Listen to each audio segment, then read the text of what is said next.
What's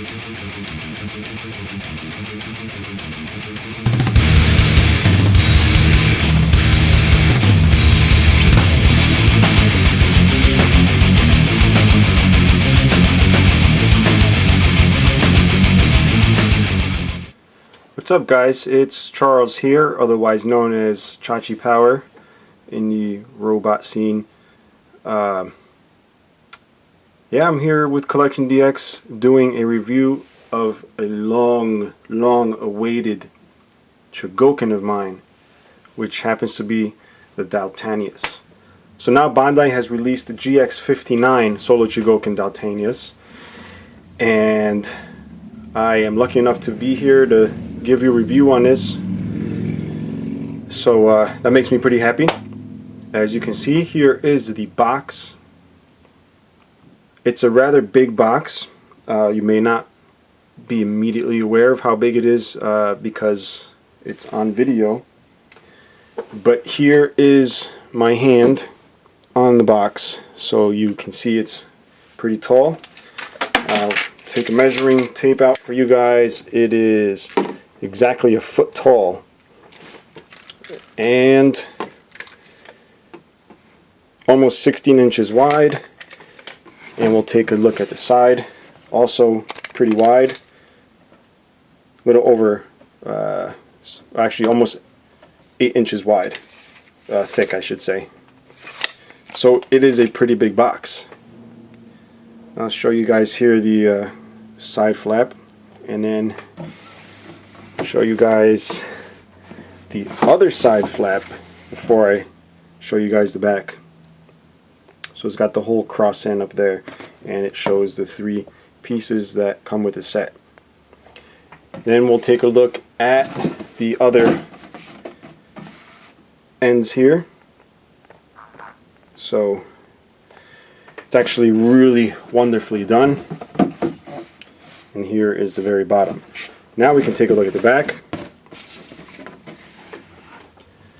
As you can see, it's the standard high quality Chogokin photos out back. Shows all the 3 pieces, Daltanious there, and his various optional parts on the side there. Now that I've wasted a whole half hour talking about the box, we will move on to the contents. So when you pull everything out, here you basically have one big thick thing of styrofoam where the robotic figures are, and you also get this tray here, which is full of all these accessories. Some are empty because I'm using them at the moment, and so it comes in a huge styrofoam box with a nice old school window, as you can see here. Now here's the styrofoam you get, which is pretty intense amount of styrofoam, and inside this is where everything would go. It's empty again because I took everything out for the review. So we'll get to the good part now, which is the actual figures themselves.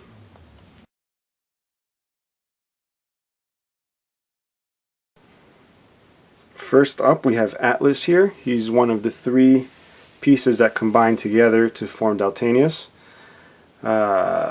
He forms the head and the shoulders, and the actual figure itself is really nice. I mean, it could be a Chogokin on its own, and it has in the past, with the Godaikin, or the Poppy I should say. You can get him by himself. But this figure stands about exactly 6.5 inches tall, and he's actually very nice and hefty. I'm going to show you the back here. He's got empty legs, but actually these leg panels are supposed to be back there, so I'll snap them on for you guys so you see what he really looks like. This figure has quite a bit of die cast. The die cast being the back section here. You have the whole entire chest piece. You have the waist and the crotch area in the back. The front is plastic, but the back is die cast. Now if you notice, these legs, they kind of look like bare metal. I wouldn't have to say they're not, but they're very, very similar in color and look to bare metal, which is really nice. In fact, you know, that carries on to the waist here and the you know, the little arm pieces here that form the elbow, which are also die cast, by the way, up here. And as far as die cast on the lower part of the leg, there seems to be die cast, but it's more inside the leg here. So you can see the rest of this is die cast. So there's a lot of die cast. Oh, and the joint. Notice that black chrome joint there, which is really, really nice. So overall, very happy with the first piece. As far as articulation, we'll go over that. You have the head here on a ball joint. Then you have the shoulders. Now the shoulders, they do ratchet when you move them this way. They also have another joint to go up. Now, you'll see how they're connected there. They're almost like the Zabungle shoulders, which were very weak, but that's probably due to the type of plastic they use. The type of plastic on here looks to be a bit flexible, so there shouldn't be a problem. And you get these little tiny tabs right here that tab right into the side. So just you know, word of caution when you go to move the arms. You know, try not to put too much pressure on that. Same thing when you're turning the arms this way. See how it's flexing the top? You know, you don't want to do that. You want to hold the shoulder, then twist here. Alright, so that'll save you guys a lot of headaches and a lot of stress that is unneeded when posing this figure. Now he has no waist articulation. That's due to the design, which I'll show you guys later during transformation. You do have articulation here in the upper leg, back and forth, but as you see, it's rather limited, and that's just due to the design also. You do have knee joints, which are really tight. I'm talking really tight, like these things are not going to move once you pose them. Then you got the ankles, which are also die cast joints. I mean, there's a lot of die cast on this figure. The feet are not die cast, but the inner joints are. She'll be happy to know that. Then this articulation here, which that's really just part of the transformation. It's got the elbows, like I was showing you before, the swivel. This articulation here is more for the, you know, once he's Daltanious, but, you know, whatever. If you guys enjoy that, that's fine with me. Then you have the opening hand, so you can put the weapons in there. Now, as far as weapons, he does come with a couple of things. You'll notice the side legs here have these gold panels. These would come off, and they do come off, so you can keep it accurate to. Let's see if I can. Here we go. That pops off. Now you're not going to use this as the weapon. It does get swapped out for this, which is more accurate. And you just put it in the hand, and that would make a weapon. Now you can do the same for the other side, so you have two. And the two blades, you can actually pull the handles off and use this piece here to create a type of boomerang that you would put in his hand here like so and make another weapon. Now, aside from that weapon, you do know that he has spikes that come out of his hand. The way they did it here, instead of having the sleeve that goes over his arm, all you do is take these off, which seems a little bit more trouble than it's worth, but I guess, you know, trying to keep everything accurate. Take that off, and then you replace them with these. So snap them on. You got to do each one. You got to do 4 of these. So there should be one more somewhere. There we go. There you go. So you have that spike weapon, and you can also do the same for the other side, so you can have both that way. And now you guys know the head does have that little spaceship there, which is actually removable. So here you got the spaceship, Here he is in the spaceship form here. And when you go to put him on Atlas, you bring down the blue pieces there like that and turn it around like that. And now for perfect transformation, it also has these things that come out. So when you form Daltanious, technically could be a perfect transformation, but the proportions might be a little bit off. So let's see if there's anything else I'm forgetting to show you guys. Nope, that's about it. Okay, so we got Atlas here. Now we're going to go and check out Velarios.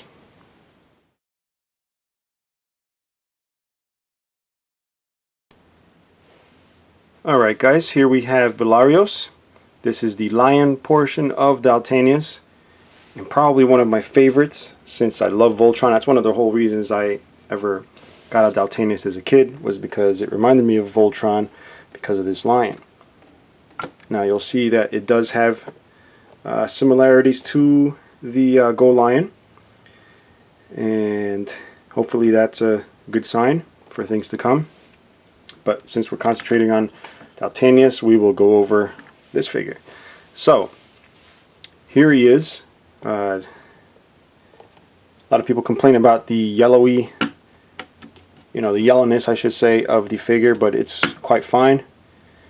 The back here is a little weird, but overall I think he looks fine.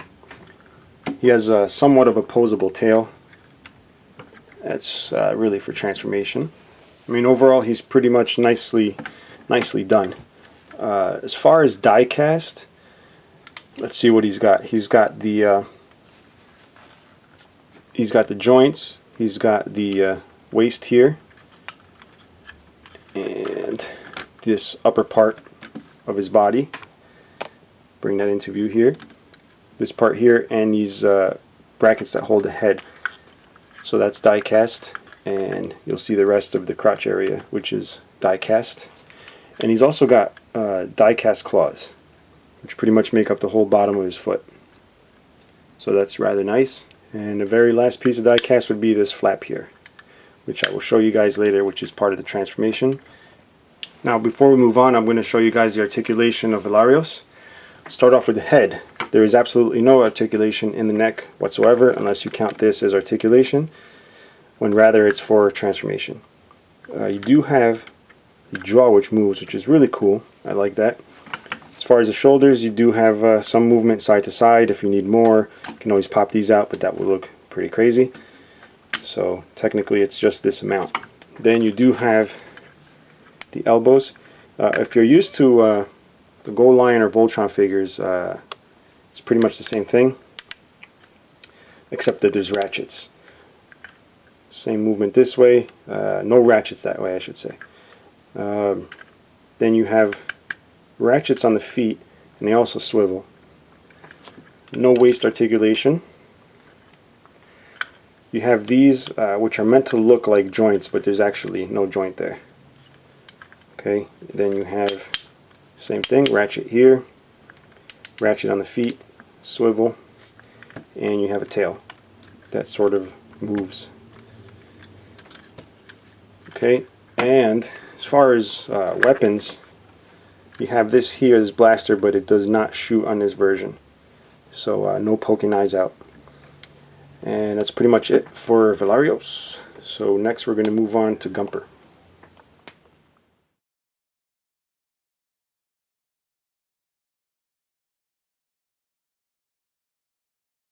And finally, here is Gunper, probably one of the least popular of the three. To some people, not to me. I actually think he's really cool. He is a pretty weird looking spaceship, but I think his design is more out of necessity to make something that looks like legs, but overall not bad. He's got these collapsible wings, which actually have a dual collapse. This section is separate from that, so when you collapse them, you'll see that they go in nice and neat.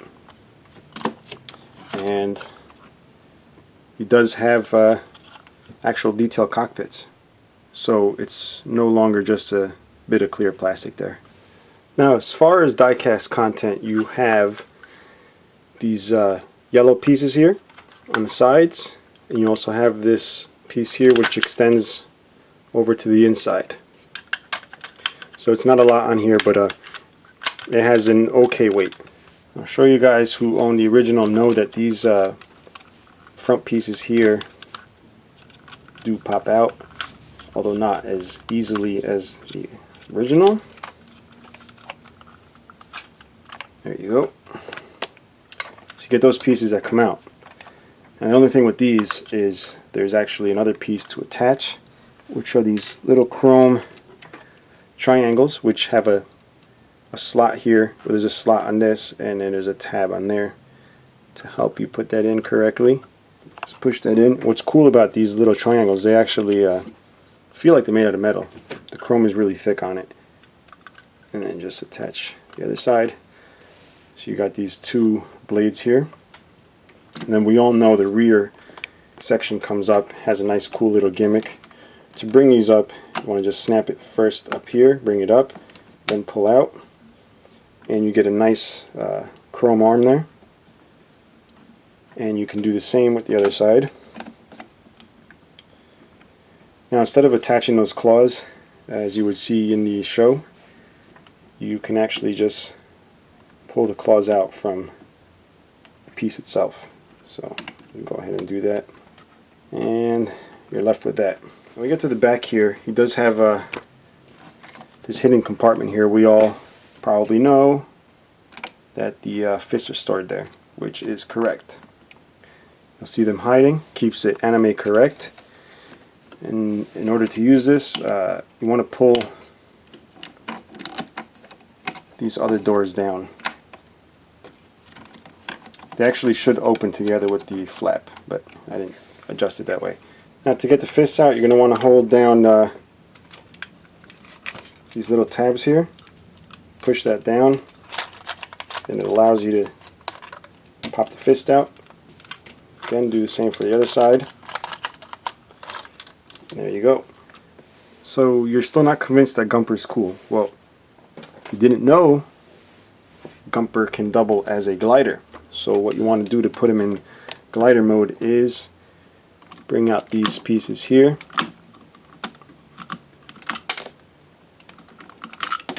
And then just pop them into the sides here.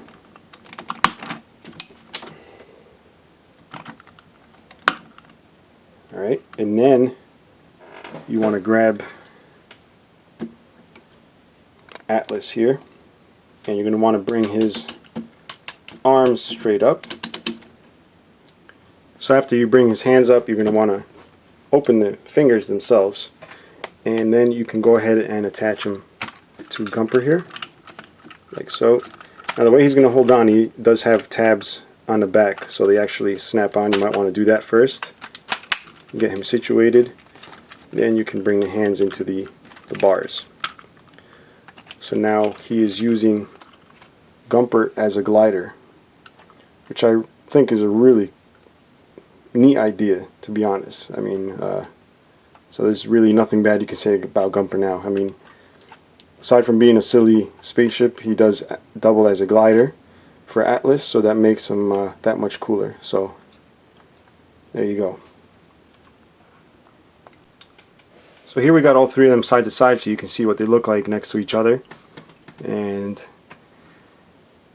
now we can continue to probably what's going to be the most fun part of the whole thing, and that is combining all three to form Daltanious.